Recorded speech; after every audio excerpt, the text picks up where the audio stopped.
Hello all, நான் NMC Ranjith. இன்னைக்கு திருக்குறளில் 7வது அதிகாரம் மக்கட்பேறு அதுதான் பார்க்க போகிறோம். இதுக்கு முன்னாடி 6 அதிகாரம் பார்த்துருக்கோம். அந்த 6 அதிகாரமே முன்னாடி வீடியோஸ் இருக்கும். ஸோ ஃபஸ்ட் அதிகாரத்துலேருந்து பார்க்குறீங்கன்னா பார்த்துட்டு கண்டினியூ பண்ணுங்கள்.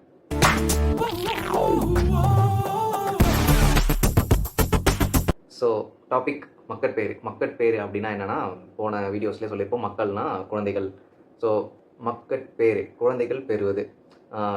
இந்த அதிகாரத்தில் குழந்தைகள் எப்படி இருக்கணும், அந்த குழந்தைகள் எப்படி வளரணும், அப்படி அன்பும் பண்பும் இருக்கிற குழந்தைகளோட தாய் தந்தையோட மனது எப்படி இருக்கும் என்பது தான் இந்த அதிகாரத்தில் மொத்தமாக இருக்கும்.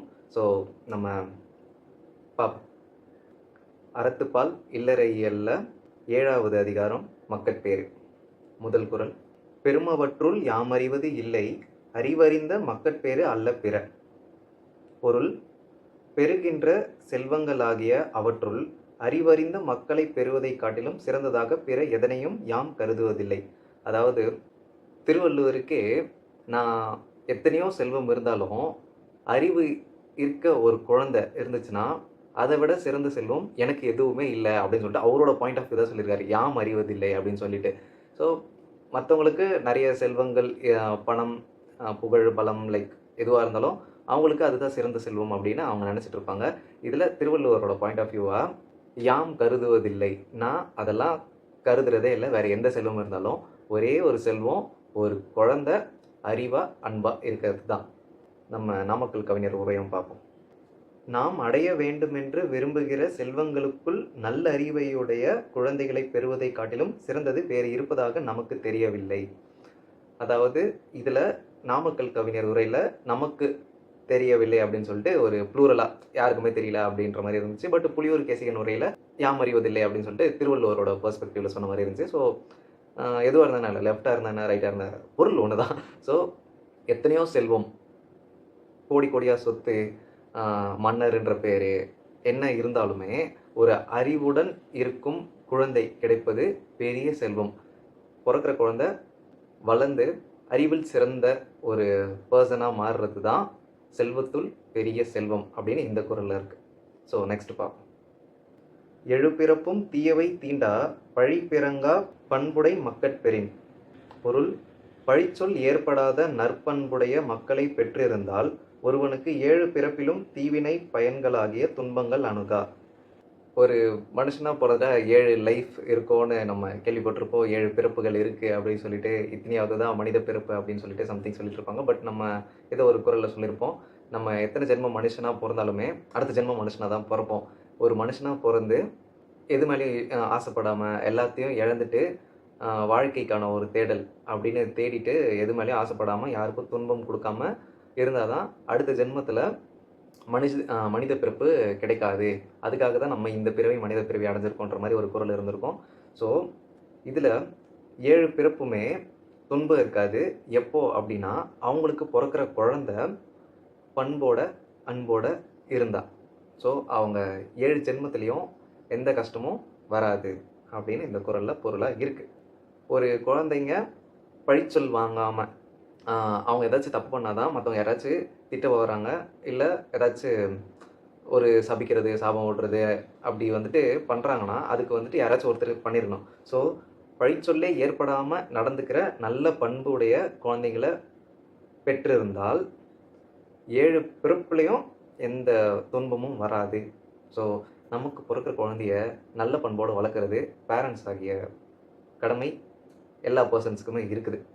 ஸோ குழந்தைகளை நல்லபடியாக நல்ல பண்போட அன்புனா என்ன, கருணைனா என்ன எல்லாத்தையும் சொல்லி வளர்த்தா 7 ஜென்மத்துக்கும் எந்த துன்பமும் வராது. அறிவுடையவர்களாக இருப்பதன் பயனாக பழிபாவங்களுக்கு ஆளாகிவிடாத நல்ல குணமுடைய மக்களை பெற்ற தாய் தந்தையர் அவர்களுடைய அடுத்த 7 பிறப்புகளிலும் கூட துன்பம் இல்லாதவர்களாக இருப்பார்கள். அப்படி அந்த குழந்தைங்க அறிவோடு இருப்பது மட்டும் இல்லாமல் அறிவோடு இருக்கிற அந்த பயனாக, அறிவு இருந்தால் தான் நமக்கு வந்துட்டு நல்லது செய்கிறதுக்கு தோணும். அறிவே இல்லைன்னு வச்சுக்கோங்களேன், யாரை வேணாலும் எப்படி வேணாலும் டீல் பண்ணிட்டு போகலாம். ஒருத்தவங்களுக்கு வலிக்கும் அப்படின்னு தெரிஞ்சு நம்ம அவங்களுக்கு துன்பத்தை தரக்கூடாது. இப்போ நான் போய் ஒருத்தனை அடிக்கிறேன், அரைகிறேன் அப்படின்னா என்ன ஒருத்தர் கன்னத்தில் அரைஞ்சாலும் எனக்கு வலிக்கும். ஸோ எனக்கு அந்த பெயின் புரிஞ்சாதான் நான் இன்னொருத்தரை அறைய மாட்டேன். ஸோ அறிவு வந்துட்டு அதுதான். நம்ம நமக்கு எப்படி வலிக்குமோ அது மாதிரி தான் மற்றவங்களுக்கும் வலிக்கும். அது ஃபிசிக்கலாக இருந்தாலும் சரி, மென்டலாக இருந்தாலும் சரி. ஸோ எந்த மாதிரியும் ஒருத்தவங்களுக்கு கஷ்டத்தை தரக்கூடாது. அதுதான் அறிவு. அந்த அறிவோடு இருக்கிறது பயனாக தான் நல்ல பண்பும் அந்த பர்சனுக்கு வரும். பழி பாவங்களுக்கு ஆளாக்கி விடாத நல்ல குணமுடைய மக்கள். ஸோ யாராச்சும் நம்மளை திட்டுவாங்க, யாராச்சும் நம்மளை ஏதாச்சும் ஒன்று சொல்லிடுவாங்க, கெட்ட பேர் வாங்கிடக்கூடாது அப்படின்றதுக்காக நம்ம நல்லவங்களா இருக்கணும். யாராச்சும் நம்மளை ஏதாச்சும் சொல்லிட்டா அது நமக்கு தான் கெட்ட பேர், அது நம்ம பேரண்ட்ஸ்க்கு தான் கெட்ட பேர். ஸோ அந்த கெட்ட பேர் வராமல் நல்ல பண்போடு நடக்கணும்னா அதுக்கு அறிவு இருக்கணும். அந்த அறிவு இருந்தாலே இந்த நல்ல பண்பு வந்துடும். ஸோ அந்த நல்ல பண்பு இருந்தால் பேரண்ட்ஸுக்கு 7 பிறப்புலையும் துன்பம் வராது. அடுத்த குறள் பார்ப்போம். தம் பொருள் என்ப தம் மக்கள் அவர் பொருள் தம் தம் வினையான் வரும். பொருள்: தம் பொருள் என்று போற்றுதற்கு உரியவர் தம் மக்களேயாவர். மக்களாகிய அவர் தம் பொருள்கள் எல்லாம் அவரவர் வினைப்பயனால் வந்தடையும். இது தம் பொருள் என்று போற்றுதற்கு உரியவர் தம் மக்களே ஆவர். அதாவது இது என்னோட பொருள், என்னோட செல்வம் அப்படின்னு சொல்லக்கூடிய ஒரே ஒரு நிலையான செல்வம் குழந்தைகள் தான். எனக்கானது அப்படின்றது அந்த அவங்களுக்கு பிறந்த ஒரு குழந்தை மட்டும்தான். இப்போ அவங்களுக்கு காசு வந்திருந்தா காசு ரிட்டர்னாக போயிட்டுருக்கோம். வேறு எந்த செல்வம் வந்திருந்தாலும், சொத்து பத்து ஆஸ்தி அந்தஸ்தி எது வந்திருந்தாலும் அது போகக்கூடியது தான். ஆனால் நிலையாக லைஃப் லாங் இருக்கிற ஒரே செல்வம் குழந்தை தான். தம் பொருள் என்று போற்றுதற்கு உரியவர் தம் மக்களே ஆவர். ஸோ அவங்க குழந்தைகள் தான் என்னோட பொருள்னு ஒரு கம்பீரமாக சொல்லிக்க முடியும். அதுதான் ஒரு நிலையான பொருள். அப்படி அந்த குழந்தைங்க அவங்களுக்கு வர்றது எல்லாமே அவங்களோட வினை பயனால தான் வரும். வினைனா வேர்பு. நம்ம இங்கிலீஷில் நவுன் ப்ரொனவுன்லாம் வேர்பு, அட்ஜெக்டிவ், அந்த வேர்பு இருக்குல்ல. வேர்ப்னா an action word is called verb. So தமிழில் வினைன்னு அர்த்தம். வேர்பை வந்துட்டு தமிழில் வினைன்னு சொல்லுவாங்க. வினைனா செயல். ஸோ வினை பயன்றப்போ தாங்கள் செய்த செயலின் பயனே வினை பயன். இப்போ நீ நல்லது செஞ்சால் கர்மா மாதிரி வச்சுக்கோங்களேன். நல்லது செஞ்சால் நல்லது ரிட்டர்ன் வரும், கெட்டது செஞ்சால் கெட்டது வரும். ஸோ அந்த மாதிரி தான் வினை பயன் அப்படின்றது இந்த குறளில் இருக்க பொருள். ஒரு குழந்தைகள் அறிவு உள்ள ஒரு குழந்தையாவோ, இல்லை அறிவில்லாத ஒரு குழந்தையாவோ, நல்ல பண்பு உள்ள ஒரு குழந்தையாவோ, இல்லை நல்ல பண்பு இல்லாத ஒரு குழந்தையாவோ வர்றது எப்படின்னா, நம்ம லைஃப்பை எப்படி வாழ்ந்தோம் அப்படின்றது தான். நம்ம செஞ்ச செயலுக்கான ஒரு பயனாக தான் நமக்கு பிறக்கிற குழந்தையாக இருக்கும். பெரியவங்களாம் சொல்லுவாங்க, பெற்றவங்க செஞ்ச பாவம் பிள்ளைங்களை வந்து சேரும்னு சொல்லிட்டு. அது மாதிரி தான் இந்த குறளோட பொருள். நம்ம என்ன வினை, நம்ம என்ன செய்கிறோமோ அதுக்கேற்ற மாதிரி தான் நமக்கு குழந்தை பிறக்கும். அது சஃபர் ஆக போகிறது அந்த குழந்தையும், அந்த குழந்தைய பெற்ற பேரண்ட்ஸ் ஆகிய நம்மளும் தான். ஸோ என்ன செஞ்சாலும் அதில் நல்லது இருக்கா, இல்லை இது செய்கிறது நல்லதா அப்படின்னு தயவு செய்து யோசித்து செய்யுங்க. யார் மனதையும் புண்படுத்தாதீங்க, யாரையும் கஷ்டப்படுத்தாதீங்க. ஸோ அட்வைஸாக சொல்லலை, குறளில் இருக்கிறத கொஞ்சம் சொல்கிறேன், அவ்வளோதான். ஸோ நெக்ஸ்ட் குறள் போவோம். அமிழ்தினும் ஆற்ற இனிதே தம் மக்கள் சிறுகை அளாவிய கூழ். நல்லா இருக்குல்ல? பொருள் சொல்கிறேன், புரியும். தம்முடைய மக்களின் சின்னஞ்சிறு கைகளாலே அளாவ பெற்றது மிகவும் எளிமையுடைய கூழே ஆனாலும் அது பெற்றோருக்கு அமிழ்தினும் இனியதானதாய் இருக்கும். புரியும் நினைக்கிறேன், பட் இருந்தாலும் வழக்கம் போல் எக்ஸ்பிளைன் சின்னதாக பண்ணுறேன். குழந்தைங்களோட சின்னஞ்சிறு கைகளாலே அளாவ பெற்றது, அதாவது சின்ன குழந்தை கையால் கரைச்ச கூழாக இருந்தாலும், ஆல்ரெடி கூழ் இருக்கும், அந்த கூழை அந்த பிஞ்சு குழந்தை கையில் கரைக்கிறப்போ அந்த கூழை குடிக்கிற சந்தோஷம் அமிழ்தினும் இனியதாக இருக்கும் அப்படின்றாங்க. அமிழ்து தான் இருக்கிறதுலேயே டேஸ்டியஸ்ட் எலிக்சர் அப்படின்னு சொல்லுவாங்க. அதை குடித்தா சாகாவரம் கிடைக்கணும்னு சொல்லுவாங்க. ஸோ அமிழ்தினும் இனிது அந்த பிஞ்சு குழந்தை கையால் கரைக்கிற அந்த கூழ் அப்படின்னு சொல்லி இந்த குறளில் சிறப்பாக இருக்குது. நம்ம நாமக்கல் கவிஞர் உரையும் பார்ப்போம். மக்களுடைய குணங்களை அனுபவிப்பது பின்னால் இருக்க அம்மக்கள் குழந்தைகளாக இருக்கும்போது தம் குழந்தைகள் அவர்களுடைய சின்னஞ்சிறு கைகளை விட்டு குழப்பிய சோறு அமிர்தத்தை விட இனிமை தரும். அதாவது குழந்தையோட குணம் அனுபவிக்கிறதுல பின்னாடி இருக்கட்டும். அதாவது அந்த குழந்தை ஒரு வயசுக்கு வந்ததுக்கு அப்புறம்தான் அதுக்கு தெரியும் உலகம் எப்படி எப்படி நடந்துக்கணும். அதாவது எனக்கு நினைவு தெரிஞ்ச நாளில் இருந்து நம்ம நிறைய சொல்லுவோம். ஏன்னா நமக்கு வந்துட்டு நினைவு தெரியாத வரைக்கும் நம்ம குழந்தை பருவத்தில் தான் இருப்போம். எனக்கெல்லாம் இன்றைக்கி வரைக்குமே நினைவு தெரியாது. ஸோ இன்னமும் மனதளவில் நான் குழந்தை தான். ஸோ நினைவு தெரிகிற வரைக்குமே ஒரு பர்சன் குழந்தை தான். அந்த நினைவு தெரிஞ்சதுக்கப்புறம் அவங்க நல்ல குணங்கள்லாம் பின்னாடி வரட்டும். அதை பற்றி அந்த குணங்கள் கேரக்டர் பற்றிலாம் அப்புறம் வச்சுக்கலாம். பட் அதுக்கு முன்னாடி அந்த நம்ம பெற்ற குழந்தைங்க குழந்தையாக இருக்கிறப்பவே அந்த சின்ன கையில் கூழை கரைக்கிறப்போ அந்த கூழை குடித்தா அமிர்தத்தினும் இனிதாக இருக்கும் அப்படின்றது தான் சொல்லியிருக்காங்க. நெக்ஸ்ட்டு குறள் போவோம். மக்கள் மெய் தீண்டல் உடற்கின்பம் மற்று அவர் சொற்கேட்டல் இன்பம் செவிக்கு. குறள்லேயே பொருள் தெளிவாக இருக்குது, உங்களுக்கே கொஞ்சம் புரியும்னு நினைக்கிறேன். பொருள்: தம் மக்களின் உடம்பை தொடுதல் உடலுக்கு இன்பமாகும், அவர்களின் மழலை சொற்களை கேட்டல் செவிக்கு மிகுந்த இன்பமாகும். குழந்தையோட ஸ்கின் வந்துட்டு எப்பயுமே ரொம்ப சாஃப்டாக பூ மாதிரி இருக்கும். அது டச் பண்ணுறப்போ ஒரு நல்லா இருக்கும். ஒரு குழந்தை நம்ம விரலை பிடிக்குமா, அந்த குழந்தையோட விரல் நம்ம பிடிச்சா எப்படி அந்த குழந்தைய ஹேண்டில் பண்ணுறதே ரொம்ப பக்குவப்பட்டு ஹேண்டில் பண்ணணும். இல்லை அந்த குழந்தை நம்ம தொட்டாலோ நம்ம குழந்தைய தொட்டாலோ அது நம்ம உடம்புக்கு இனிது, அது ஒரு ஹாப்பினஸ். ஸோ அந்த மாதிரி தான் குழந்தையோட உடம்பு தொடுறது நம்ம உடம்புக்கு இனிதாக இருக்கும், இன்பமாக இருக்கும். ஸோ குழந்தைய தொட்டு தூக்குறப்போ நம்ம உடம்புக்கே வந்துட்டு ரொம்ப ஃபீலிங் கிரேட்ஃபுல், ஃபீலிங் ஹாப்பி அப்படின்னு சொல்கிற மாதிரி ஒரு நல்ல ஃபீலிங்காக இருக்கும். அந்த மாதிரி மழலை சொற்கள் அவங்க வந்துட்டு குழந்தையாக இருக்கிறப்போ குவா குவான்னு தான் சொல்லுவாங்க. ஸோ அந்த மாதிரி குழந்தையாக இருந்து பேச தொடங்குற வரைக்கும் அவங்க உச்சரிப்பு, அவங்க சத்தம் எது கேட்டாலும் செவிக்கு இன்பமாக இருக்கும், கேட்குறதுக்கு அவ்வளோ இனிமையாக இருக்கும் அப்படின்றது தான் இந்த குறளோட பொருள். மேலும் தாம் பெற்ற குழந்தைகளின் உடல் தம் உடலை தீண்டுவது உடலுக்கு இன்பமளிக்கும், தாம் பெற்ற குழந்தைகளின் பேச்சை கேட்பது காதுக்கு இன்பமளிக்கும்.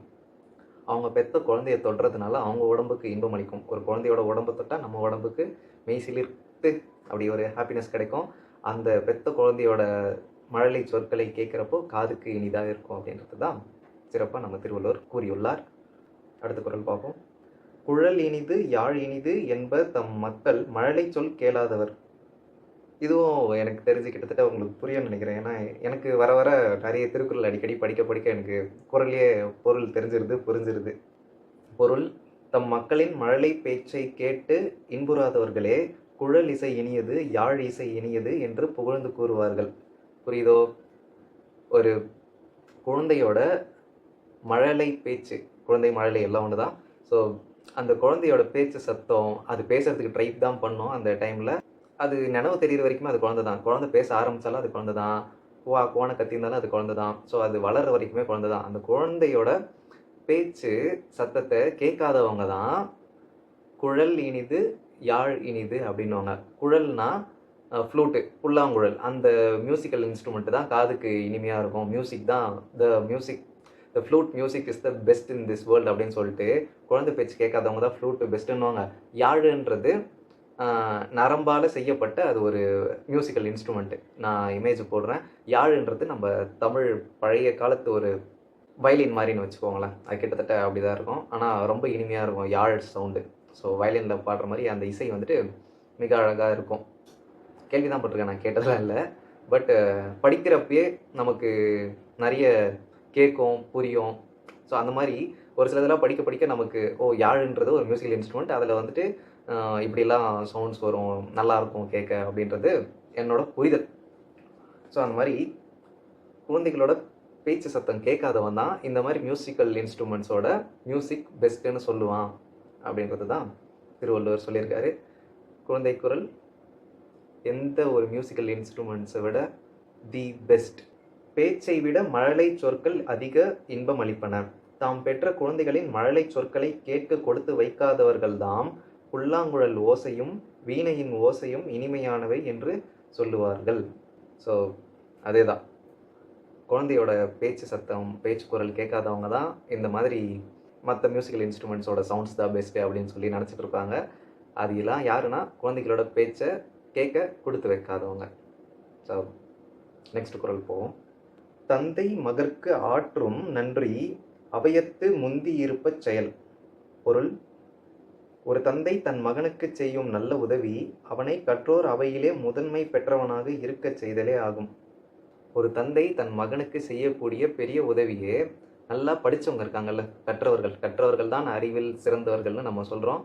இப்போ கரண்ட் ஜென்ரேஷனை பார்த்தா எவ்வளோ படிச்சிருந்தாலும் அறிவு வளர்ந்த மாதிரி நிறைய பேருக்கு தெரியல. ஜஸ்ட்டு படிச்சிருக்கிறதுனால உனக்கு அறிவு இருக்குதுன்றதெல்லாம் சொல்ல முடியல.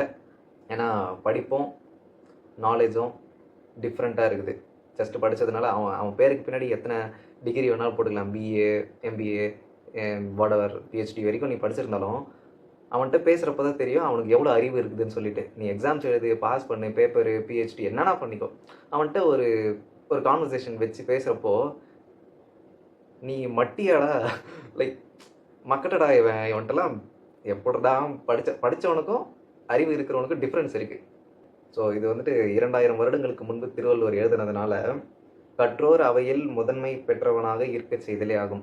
ஸோ கற்றவர்கள் ஒரு ஃபார்ம் ஒரு ஒரு குரூப் இருக்குது அப்படின்னா ஒரு குரூப் ஃபார்ம் பண்ணியிருக்காங்க. அதுலேயும் ஒருத்தன் பிரைட்டாக தெரிகிறான் அப்படின்றது தான் ஒரு தந்தை வந்துட்டு ஒரு குழந்தைக்கு தன் மகனுக்கு செய்யக்கூடிய ஒரு பெரிய நன்மை, பெரிய உதவி.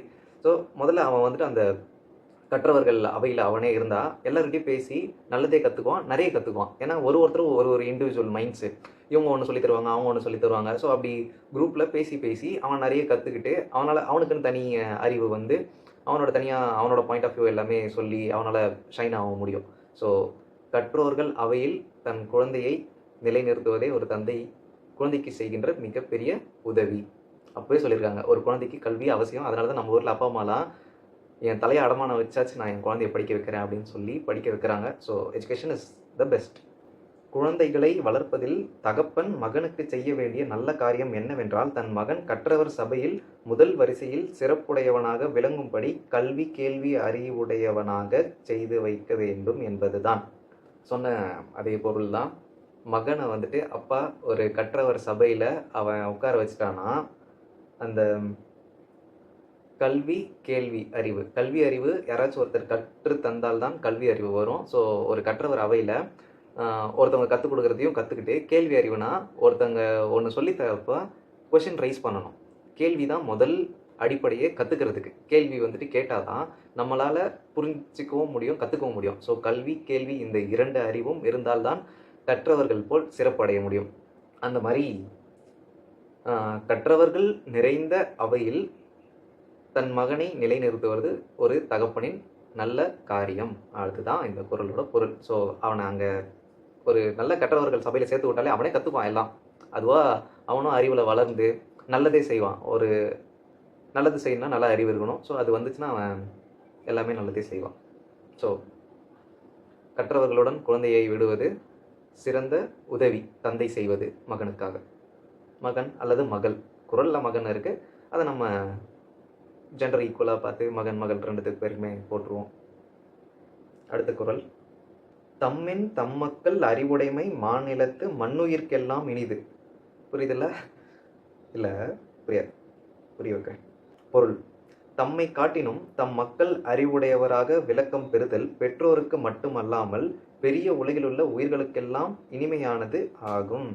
அதாவது எந்த ஒரு பர்சனாக இருந்தாலும் அவங்க குழந்தைகளை தவிர வேறு யாருக்கும் நல்லதே நினைக்க மாட்டாங்க, நல்லதே யோசிக்க மாட்டாங்க.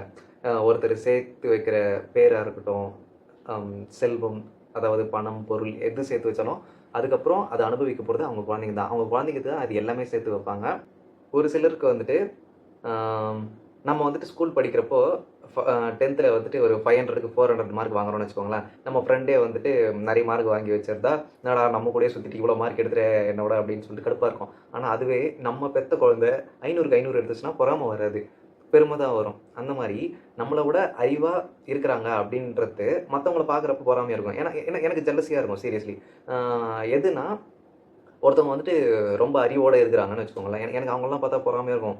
இவங்கெல்லாம் எப்படி இந்த அறிவு கிடச்சிச்சு, என்ன படித்தாங்க, என்ன கற்றுக்கிட்டாங்க, அதை தேடி நான் ஓடுவேன், அறிவை தேடி ஓடுவேன். ஸோ இவங்களுக்கெல்லாம் எப்படி இந்த அளவுக்கு நாலேஜ் இருக்குது. ஸோ அதை பார்த்து நான் பொறாமப்பட்டிருக்கேன்.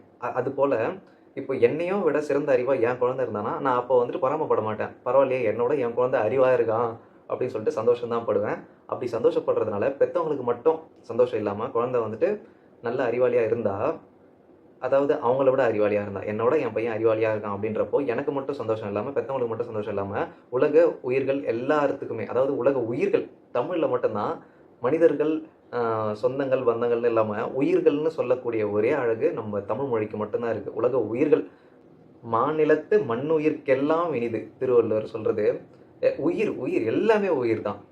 ஒரு புழு உயிர், ஒரு பூச்சி உயிர், ஒரு மனிதன் உயிர், எல்லாமே உயிர் தான். சுற்றி செடி கொடி எல்லாத்துக்குமே உயிர் இருக்குது அப்படின்றது தான் நம்ம தமிழ் மாண்பு மரபு. அப்படி நினைக்கிறது தான் எல்லாத்துக்கும் உயிர் இருக்குது அப்படின்றது தான். ஸோ ஒரு குழந்தை அறிவாளியாக இருக்கிறது பெற்றவங்களுக்கு மட்டும் இனிது இல்லை, மண்ணுயிருக்கு எல்லாம், உலகத்தில் இருக்கிற எல்லா உயிருக்கும் நல்லது. ஏன்னா அவள் அறிவோடு இருந்தானா எந்த ஒரு உயிரையும் துன்புறுத்த மாட்டான், துன்பமும் கொடுக்க மாட்டான். ஒரு உயிரை எப்படி காப்பாற்றலாம் தான் யோசிப்பானே தவிர்த்து அதை அழிக்க பார்க்க மாட்டான். ஸோ மண்ணுயிர்க்கு இனிது என்பது குழந்தைகள் சிறந்த அறிவுடன் வளர்வதே. தம்மை விட தம்முடைய மக்கள் அறிவுடையவர்களாக விளங்குவது உலகத்திலுள்ள எல்லா மனிதருக்கும் இயற்கையாக இன்பம் தருவது. இதில் மனிதர்னு நம்ம நாமக்கல் கவிஞர் உரையில் போட்டிருக்காரு. ஸோ எதுவாக இருந்தாலும் தம்மை விட தம் மக்கள் அவங்களோட குழந்தைகள் அறிவாளியாக இருக்கிறது எல்லா உயிருக்கும் இன்பம் அளிப்பதே ஆகும் என்பதுதான் இந்த குறளின் பொருள். அடுத்த குறள் பார்ப்போம். இந்த குறள் வந்துட்டு நம்ம மேக்ஸிமம் எல்லாருக்குமே தெரியும். இயன்ற பொழுதிற் பெரிதுவக்கம் தன் மகனை சான்றோன் என கேட்ட தாய். கேள்விப்பட்ட மாதிரியே இருக்குல்ல இந்த குறள். ஆனால் நம்ம நிறைய வாட்டி கேட்டிருப்போம் இந்த குறள்லாம். ஆனால் இப்போ இருக்கிற ஜென்சி கிட்ஸுக்கு இந்த திருக்குறள்லாம் என்னன்னு தெரியுமானே தெரியல. முதல்ல இவனுங்களுக்கு என்னத்த சொல்ல. பொருள்: தன் மகனை சான்றாளன் என்று பலரும் போற்றுவதை கேள்வியுற்ற தாய் அவனை பெற்ற பொழுதிலும் பெரிதாக மகிழ்வாள். புரியுதோ? அதாவது ஒரு தாய் எப்போ ரொம்ப சந்தோஷப்படுவானா, அவள் பெற்ற குழந்தை வந்துட்டு மற்றவங்களால இவன் வந்துட்டு ரொம்ப புத்திசாலி அப்படின்னு சொல்கிறப்போ, அவங்க பெற்றெடுத்தாங்க பற்றியா அந்த குழந்தை வெளி உலகத்துக்கு வரப்போ அவங்க கஷ்டப்பட்டு அந்த குழந்தைய பெற்றெடுக்கிறப்போ ஒரு சந்தோஷம் இருக்கும். அப்பாடின்னு ஒரு அது வந்துட்டு நம்மளால் எக்ஸ்பிளைன் பண்ண முடியாது. அது அவ்வளோ பெண்கள் வந்துட்டு ரொம்ப எமோஷ்னலான ஒரு பீயிங். ஸோ அவங்க வந்துட்டு அந்த குழந்தைய பெற்றெடுக்கிறப்போ ரொம்ப எமோஷனல் ஸ்டேட் வந்துட்டு ஹை ஆகிட்டு அவங்க ரொம்ப சந்தோஷத்தில் இருப்பாங்க. அந்த சந்தோஷத்தை விட எப்போ ரொம்ப சந்தோஷம் அடைவாங்க அப்படின்னா, மற்ற ஆளுங்க பிற மக்கள் மற்றவங்க யாரோ வந்துட்டு உன் பையன் என்ன அறிவாளி தெரியுமா, உன் பையன் எவ்வளோ புத்திசாலியாக இருக்கான் அப்படின்னு சொல்கிறப்போ அவங்க பெற்றப்போ இருந்த சந்தோஷத்தை விட அதை கேட்குறப்போ அவங்களுக்கு அதை விட சந்தோஷமாக இருக்கும் அப்படின்றது தான் இந்த குறளோட பொருள். ஸோ இதில் திருவள்ளுவர் என்ன சொல்கிற மாதிரி இருக்குன்னா, ஸோ குழந்தை வந்துட்டு படிக்க வைக்கணும். அவன் படித்தா அவனா புத்திசாலியாக இருப்பான். முன்னாடி குறளில் இருக்குல்ல, ஒரு அப்பா வந்துட்டு முதல்ல குழந்தைய வந்துட்டு ஒரு கற்றவர் அவையில் சேர்க்கணும். அப்படி சேர்த்தானா அவனுக்கா அது அறிவு வந்துடும். வந்துட்டுக்கப்புறம் அவன் அறிவு முதிர்ச்சி வந்து மெச்சூரிட்டிலாம் வந்து நல்லதே பண்ணிகிட்ருப்பான். அப்படி அதுக்கப்புறம் அவங்க அம்மா கிட்ட யாராச்சும் வந்துட்டு உன் புள்ள வந்துட்டு ரொம்ப புத்திசாலியாக இருக்கான்றப்போ அது ஒரு பெரும் சந்தோஷம் கிடைக்கும் அப்படின்றது தான் திருவள்ளுவர் சொல்லியிருக்காரு. தன் மகன் அறிவுடையவனாக விளங்குகிறான் என்பதை விட தன் மகன் மிக உயர்ந்த குணமுடைய நல்லவனாக இருக்கிறான் என்று ஊரார் புகழ்வதை கேட்கிற போது ஒரு தாய் தன் மகனை அவள் பெற்றெடுத்த போது அடைந்த மகிழ்ச்சியை விட அதிக மகிழ்ச்சி அடைவாள். இந்த பொருள் கொஞ்சம் டிஃப்ரெண்ட்டாக இருக்குது. எப்பயுமே ஏதாச்சும் நிறைய டிஃப்ரென்ஸ் இருக்கும். புலியூர் கேசிகன் உரைக்கும் நம்ம நாமக்கல் கவிஞர் உரைக்கும். நாமக்கல் கவிஞர் உரையில் என்ன இருக்குது அப்படின்னா, தன் மகன் அறிவுடையவனாக விளங்குகிறான் என்பதை விட, அதாவது அவன் அறிவோடு இருக்கிறான்றதை விட நல்ல குணமுள்ள நல்லவனாக இருக்கான், அவன் வந்துட்டு ரொம்ப நல்லவன், இவன் புத்திசாலி அறிவாளின்றதை விட இவன் நல்ல பையன் அப்படின்றப்போ அவங்களுக்கு அந்த பிரசவத்தின் குழந்தை பிறந்து இருந்த சந்தோஷத்தை விட அவங்க பையனை பற்றி நல்லவன் அப்படின்ற பேர் அவங்களுக்கு கேட்குறப்போ இன்னும் சந்தோஷமாக இருக்கும் அப்படின்றது தான் இந்த குறளின் பொருள். தன்னோட பையன் நல்ல குணத்தோட நல்லவனாக இருக்கிறான்னு ஊரார்கள் சொல்கிற மாதிரி வேறு எந்த சந்தோஷமும் அந்த தாய்க்கு கிடைக்காது. ஸோ தாய்க்கு சந்தோஷத்தை கொடுக்க வேண்டியது மகளோட பொறுப்பு. அது வந்துட்டு ரொம்ப பெரிய விஷயம்லாம் செய்ய தேவையில்ல. நல்லவனாக இருந்தால் போதும், நல்ல குணத்தோடு இருந்தால் போதும். நீ நல்ல அறிவோடு இருக்கணும். நல்ல அறிவோடு இருப்பது மட்டும் இல்லாமல் நல்ல பண்பும் குணமும் இருக்க வேண்டும். நீ நல்லவனாக இருந்தாலே போதும். என் ஊரில் நிறைய பேர் படிக்காமல் இருக்காங்க. சிலர் வந்துட்டு நான் இருக்கிறதுல வில்லேஜ் சைடு தான். ஸோ ஒரு சிலர் படிக்காமல் இருக்காங்க. பட் படிக்காமல் இருக்கிறவங்களையும் ரொம்ப நல்லவங்களாக இருப்பாங்க. நான் பார்த்துருக்கேன். அவங்கள வந்துட்டு என்னோடவே நல்லவங்களாக அவங்கள பார்ப்பாங்க. நான் படிச்சிருக்கேன். ஸோ என்னை பார்க்குறத விட அவங்க வந்துட்டு படிக்காமல் ஊர்லேயே தான் இருக்காங்க. ஸோ அவங்க வந்துட்டு ஊரில் நல்ல பேர் எடுத்து வச்சுருக்காங்க. ஸோ கம்பேர் டு என்னையும் அவங்களே பார்க்குறப்போ அவங்கள வந்துட்டு ரொம்ப நல்லவன் தான் சொல்லுவாங்க. ஸோ அவங்களுக்கு நல்ல குணம் இருக்குது. எனக்கு நல்ல குணம் இருக்குதான்னு கேட்டால் அப்படிலாம் கேட்கக்கூடாது. நான் உள்ளே இருக்க மாட்டேன். ஊருக்குள்ளே நல்லது பெருசாக கட் பண்ணுறோம். இது தேவையில்லாத விஷயம். ஏன்னா நானே அட்டாக் பண்ணிக்கிற மாதிரி இருக்குது. அடுத்த குறள்: மகன் தந்தைக்கு ஆற்றும் உதவி இவன் தந்தை என்னோற்றான் கொல் எனும் சொல். பொருள்: மகன் தந்தைக்கு செய்யும் உதவி இவன் தந்தை இவனை மகனாக பெற என்ன நோன்பு செய்தானோ என்னும் புகழ் சொல்லே ஆகும். புரியுதா? ஒரு தந்தை வந்துட்டு மகனுக்கு செய்ய வேண்டிய பெரிய உதவி அந்த கற்றவர்கள் அவையில் சிறந்தவனாக விளங்க வைக்கிறது தான் ஒரு தந்தையோட உதவின்னு இதுக்கு முன்னாடி ஒரு குறளில் பார்த்தோம். மகன் தந்தைக்கு செய்கிற உதவி என்ன அப்படின்னா, இவன் தந்தை இவனை மகனாக பெற என்ன நோன்பு செய்தானோ என்னும் புகழ் சொல்லே ஆகும். ஸோ இந்த மாதிரி குழந்தைய பெற்றெடுக்கிறதுக்கு இவன் என்னடா தவம் இருந்தான் அப்படின்னு ஒருத்தர் அப்படி யோசிக்கிற அளவுக்கு மகன் நல்லதையும் செய்யணும், அறிவோடவும் இருக்கணும். தன்னை பெற்று வளர்த்து கல்வி அறிவூட்டி சிறப்படைய செய்த பெற்றோருக்கு மகன் தந்தைக்கு செய்ய வேண்டிய நன்றி என்னவென்றால், இப்படிப்பட்ட அறிவும் நற்குணமும் உள்ள மகனை பெற இவன் தந்தை என்ன தவம் செய்தானோ என்று உலகத்தார் சொல்லும் புகழுரைதான். ஸோ உலகத்தில் இருக்கிற பெரும் புகழுரை ஒரு தந்தைக்கு, இந்த மாதிரி ஒரு பையனை பெற்றெடுக்க அவன் என்னடா செஞ்சான், என்ன மாதிரி தவம் இருந்தான், என்ன மாதிரி நோன்பு இருந்தான், எனக்கும் இந்த மாதிரி ஒரு குழந்தை இருக்காதா, இல்லை என் குழந்தை இப்படி இல்லையே அப்படின்னு சொல்லிட்டு யோசிக்கிற அளவுக்கு ஒரு புகழுரை ஒரு தந்தை கேட்டால் அவ்வளோ மகிழ்ச்சி. அதுதான் ஒரு மகன் வந்துட்டு தந்தைக்கு செய்கிற உதவி. இந்த மாதிரி குழந்தை கிடைக்க நீ என்னப்பா நோன்பு இருந்த, என்னப்பா தவம் பண்ண அப்படின்னு சொல்லிட்டு மற்றவங்க சொல்கிறத கேட்குறப்போ அந்த தந்தைக்கு அவ்வளோ பெருமிதமாக, சந்தோஷமாக, ஆனந்தமாக இருக்கும். அந்த ஆனந்தம் மகன்களால், மகள்களால் கொடுக்க முடியும். அதுக்கு கொஞ்சம் அறிவோட அண்டு நல்ல குணங்கள், நல்ல கேரக்டரிஸ்டிக்ஸோடு இருந்தால் அந்த தந்தைக்கு நல்ல பேர் வாங்கி கொடுக்கலாம். அதுதான் இந்த குறளின் பொருள். டீட்டெயிலாக சொல்லலாம். ஆல்ரெடி இது வரைக்கும் நான் குறள் சொன்னதில் இவ்வளோ லென்த்தியாக போனதில்லை, விளக்கம் பெருசாக சொல்லலை. பட் நடுவில் அங்கங்கே சின்ன சின்ன இஷ்யூஸ் இருந்துச்சு, அதனால் நான் எப்படியாவது எடிட் பண்ணி தான் போடுவேன். பட் கொஞ்சம் இது வந்துட்டு ஒரு கிட்டத்தட்ட 45 மினிட்ஸ்க்கு மேலே போயிடுச்சு. ஸோ நான் நிறுத்திக்கிறேன். ஓகே, இதோட இன்றைய திருக்குறள் 7ஆம் அதிகாரம் முடிந்து விட்டது. மீண்டும் அடுத்த ஒரு சிறந்த காணொளியில் மீண்டும் திருக்குறள் கற்போம். நன்றி, வணக்கம், பாய்.